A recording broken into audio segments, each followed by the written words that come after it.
नमस्कार विद्यार्थी मित्रों, धोरण 12 साइंसना नवा विडियो लेक्चर में आप सर्वश्रीओनु हार्दिक स्वागत है। આપણે ગતિમાન વિદ્યુત ભારો અને ચુંબકત્વનો અભ્યાસ કરતા હતા। એમાંના પ્રીવિયસની લેક્ચરની અંદર આપણે નિયમિત ચુંબકીય ક્ષેત્રમાં મૂકેલા ગૂંચળા પર લાગતા ટોર્કનો અભ્યાસ કર્યો। જસ્ટ એક વખત રિવિઝન કરાવી દઉં કે જો ચુંબકીય ક્ષેત્રની અંદર, परंतु नियमित चुंबकीय क्षेत्र यानी समय साथे बदलातु न होय, अनियमित चुंबकीय क्षेत्र बी नी अंदर एक लंबचोरस प्रवाधारित गूंचळुं मूकवामां आवे तो एना पर टोर्क लागे। जो गूंचळुं चुंबकीय क्षेत्र ने लंब रूपे होय तो लागतुं टोर्क इज इक्वल टू बीना, આપણે આ રીતે યાદ રાખશું। એન આંટાવાળું ગૂંચળું હોય તો એક જ ગૂંચળું, એક જ આંટો હોય તો એને નહીં લઈએ, પરંતુ જો ગૂંચળું ચુંબકીય ક્ષેત્ર સાથે થીટા ખૂણો બનાવતું હોય તો લાગતું ટોર્ક બીના સાઇન થીટા થાય। આટલી વસ્તુનો અભ્યાસ કર્યો હતો। હવે આપણે નવા ટોપિક ઉપર આવીએ, આજના ટોપિક ઉપર, કે હવે આ ગૂંચળાની चुंबकीय डायपोल मोमेंट एटले शुं, एनु एकम अने पारिमाणिक सूत्र लखो तथा स्थिर अने अस्थिर संतुलन तमारे समझावानुं छे। माटे हूँ नियमित चुंबकीय क्षेत्रनी अंदर, नियमित चुंबकीय क्षेत्र बी नी अंदर एक प्रवाधारित गूंचळुं लऊं,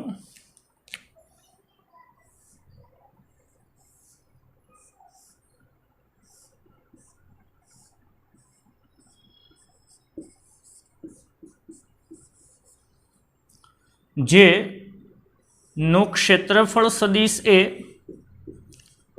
चुंबकीय क्षेत्र साथे थीटा खूणो बनावे तो एना पर लागतुं टोर्क, जो एक आंटो होय तो B I A sine theta, और जो एन आंटा वाळुं गूंचळुं होय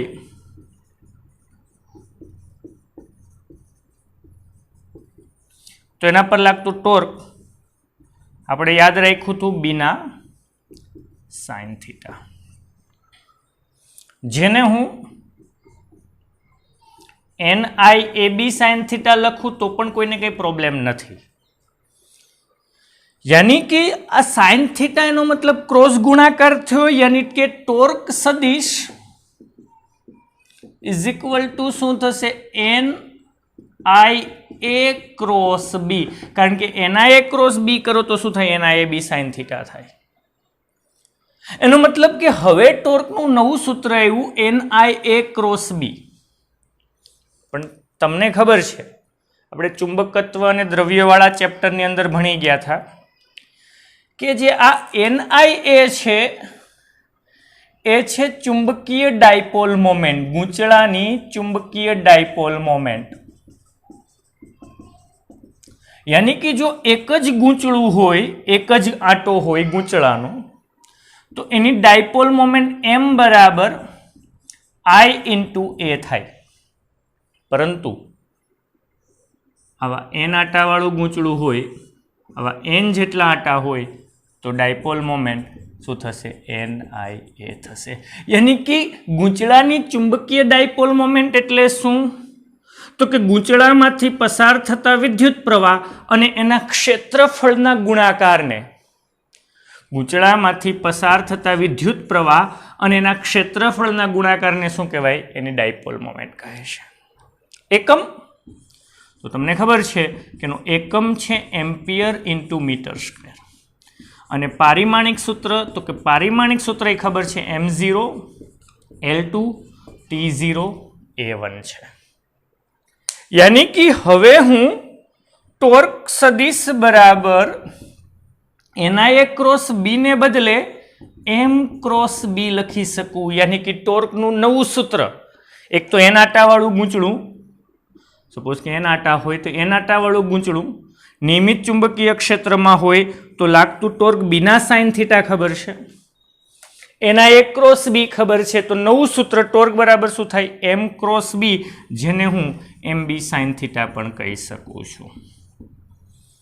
તો જો થીટા, પેલા આ વસ્તુ સમજાઈ ગઈ. હવે તેની સ્થિર અને અસ્થિર સંતુલન સમજીએ કે જો થીટા 0 હોય, યાની કે ગૂંચળાનો ક્ષેત્રફળ સદિશ, સપોઝ કે આ ગૂંચળું છે, આ લંબચોરસ ગૂંચળું છે અને ચુંબકીય ક્ષેત્ર આ દિશામાં છે, તો એનું ક્ષેત્રફળ સદિશ એ ચુંબકીય ક્ષેત્ર સાથે થીટા બરાબર 0 અંશનો ખૂણો બનાવે તો એના પર લાગતું ટોર્ક કેવું? 0. યાની કે મહત્તમ સ્થાયી સ્થિતિમાં છે, મહત્તમ સ્થાયી સ્થિતિમાં છે, યાની સ્થિર સંતુલનમાં છે એમ કહેવાય. પરંતુ બીજી સ્થિતિ કે જો થીટા 180, યાની કે આ જે ક્ષેત્રફળ સદિશ આ રીતે છે, તો ચુંબકીય ક્ષેત્ર આ બાજુ અને એનો ક્ષેત્રફળ સદિશ આ બાજુ, યાની થીટા 180, તો પણ ટોર્ક 0 થાય, એમ બી સાઇન 180 0. પરંતુ એ અસ્થિર સંતુલનમાં છે એમ કહેવાય. એ કેમાં છે? અસ્થિર સંતુલનમાં, કે મહત્તમ અસ્થાયી અવસ્થામાં છે, યાની કે તેને 180 થી 0 સુધી લાવવા સૌથી વધારે કાર્ય કરવું પડે છે. રેડી? તો આ જસ્ટ એક વખત ફરીથી કહી દઉં કે જો નિયમિત ચુંબકીય ક્ષેત્રની અંદર પ્રવાધારિત ગૂંચળું મૂકીએ, એક આંટો હોય, ગૂંચળું એક જ હોય તો BI એ સાઇન થીટા, એન આંટાવાળું ગૂંચળું હોય તો બીના સાઇન થીટા અથવા એના એ બી સાઇન થીટા કહેવાય. તો અહીંયા એક નવી ભૌતિક રાશિ આવી, ડાયપોલ મોમેન્ટ, યાની કે NIAB સાઇન થીટાને હું NIA ક્રોસ બી કહી શકું. એની ડાયપોલ મોમેન્ટ એટલે શું? તો કે ગૂંચળામાંથી પસાર થતો પ્રવાહ અને ક્ષેત્રફળનો ગુણાકાર. સપોઝ કે આ ગૂંચળું છે, લંબચોરસ નથી, વર્તુળાકાર છે, તો પણ એમાંથી પસાર થતો વિદ્યુત પ્રવાહ અને એનું ક્ષેત્રફળનો ગુણાકાર, યાની એ I × πr² ને એની ડાયપોલ મોમેન્ટ કહે છે. પરંતુ જો n આંટાવાળા ગૂંચળા હોય તો એ શું થશે? NIA. એકમ એમ્પિયર મીટર સ્ક્વેર, પારિમાણિક સૂત્ર L2A1. યાની કે હવે NIA ક્રોસ બી ને બદલે M ક્રોસ બી કહી શકું, એમ બી સાઇન થીટા કહી શકું, યાની ટોર્કનું નવું સૂત્ર. બીના સાઇન થીટા પણ છે જ, પરંતુ ડાયપોલ મોમેન્ટના રૂપમાં એને એમ બી સાઇન થીટા કહેવાય. જો થીટા 0, ટોર્ક 0, થીટા 180 તોય ટોર્ક 0, પણ 0 ખૂણો હોય ત્યારે સ્થિર સંતુલનમાં, 180 હોય ત્યારે શેમાં હોય? અસ્થિર સંતુલન. આ નોટ ડાઉન કરી નાખજો.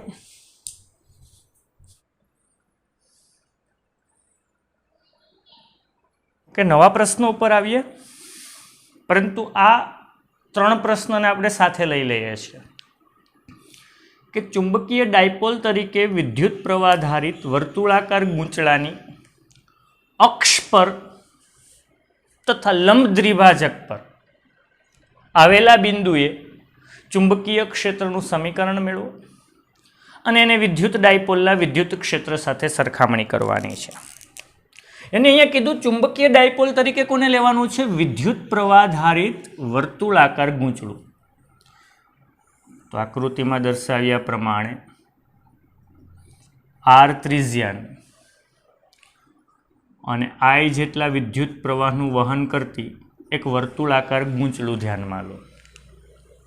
સપોઝ કે અત્યારે એક આંટો છે, તો એનું ક્ષેત્રફળ ખબર છે ને, વર્તુળાકાર રિંગ છે તો A πr², અને એક આંટો હોય તો એની ચુંબકીય ડાયપોલ મોમેન્ટ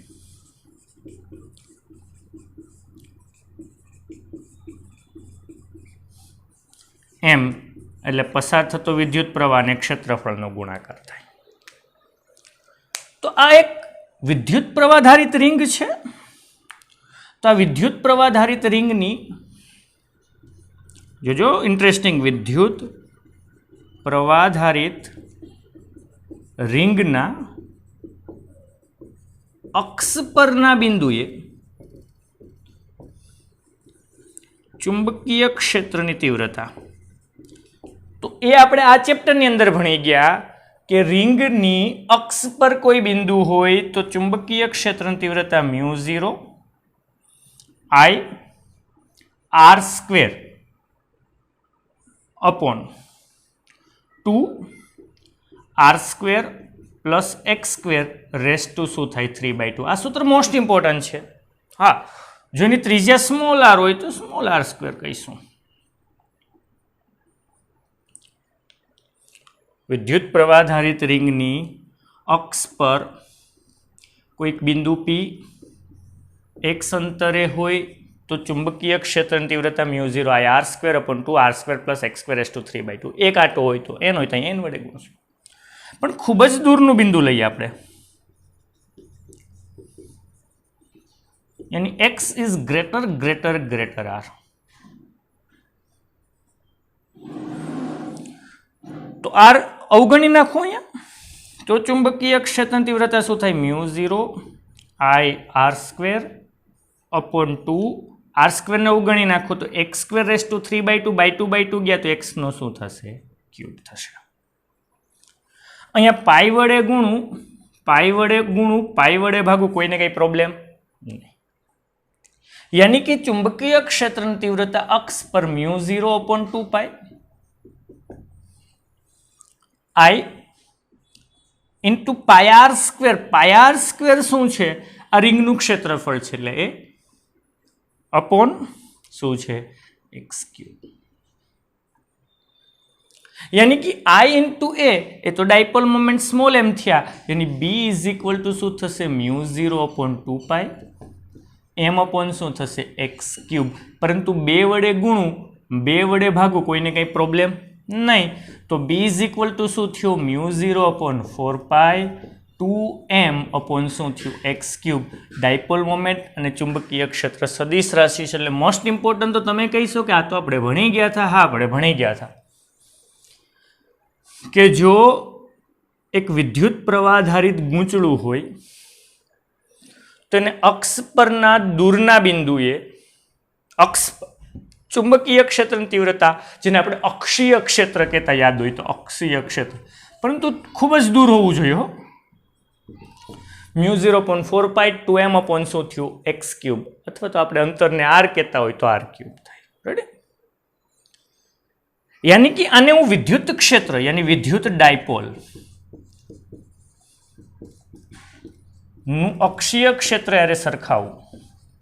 વિદ્યુત ડાયપોલ આપણે પહેલા ચેપ્ટરની અંદર ભણશું કે ધન અને ઋણ વિદ્યુત ભાર પરિમિત અંતરે હોય તો બનતી રચનાને વિદ્યુત ડાયપોલ કહેવાય, અને એના અક્ષ પરના બિંદુએ વિદ્યુત ક્ષેત્રની તીવ્રતા 1/4π ε0. જેમ ચુંબકીય ક્ષેત્રમાં અચળાંક μ0 upon 4π છે, એમ વિદ્યુત ક્ષેત્રમાં 1/4π ε0 2p upon શું થાય x³. યાની કે ત્યાં જે વિદ્યુત ડાયપોલ મોમેન્ટ p છે એમ અહીંયા ચુંબકીય ડાયપોલ મોમેન્ટ, બાકી બંને સરખું છે. જોઈ લો તો અક્ષીય ક્ષેત્રનું સૂત્ર થયું. તો હવે લંબ દ્વિભાજક કહું અથવા એને શું કહેવાય વિષુવવૃત્તીય ક્ષેત્ર.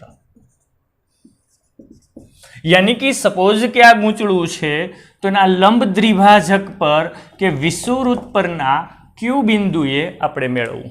તો એ જ રીતના આ વિદ્યુત ડાયપોલના લંબ દ્વિભાજક પર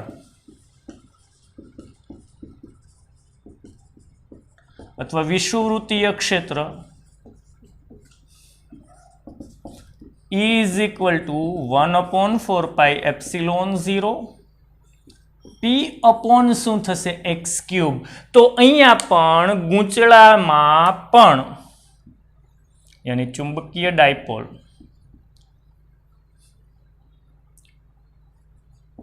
ના લંબ દ્વિભાજક પર ચુંબકીય ક્ષેત્ર b is equal to શું થશે μ0 upon 4π માત્ર m upon શું થાય x³. તો આ સૂત્ર મોસ્ટ ઇમ્પોર્ટન્ટ છે, તો યાદ રાખશું. જરૂર નથી વર્તુળાકાર જ હોય, કોઈ પણ ગૂંચળું હોય એના અક્ષ પર, પણ અક્ષીય પરંતુ ખૂબ જ દૂરનું બિંદુ, યાની અક્ષીય ક્ષેત્ર μ0 upon 4π 2m upon x³ અને વિષુવવૃત્તીય ક્ષેત્ર લંબ દ્વિભાજક પર અથવા એને વિષુવવૃત્તીય કહેવાય. શું થાય μ0 upon 4π m upon શું થશે x³ છે. રેડી? આ નોટ ડાઉન કરી નાખજો. ઓકે, તો અહીંયા ધ્યાન કે તો પછી વિદ્યુત ડાયપોલ અને ચુંબકીય ડાયપોલ વચ્ચે તફાવત શું?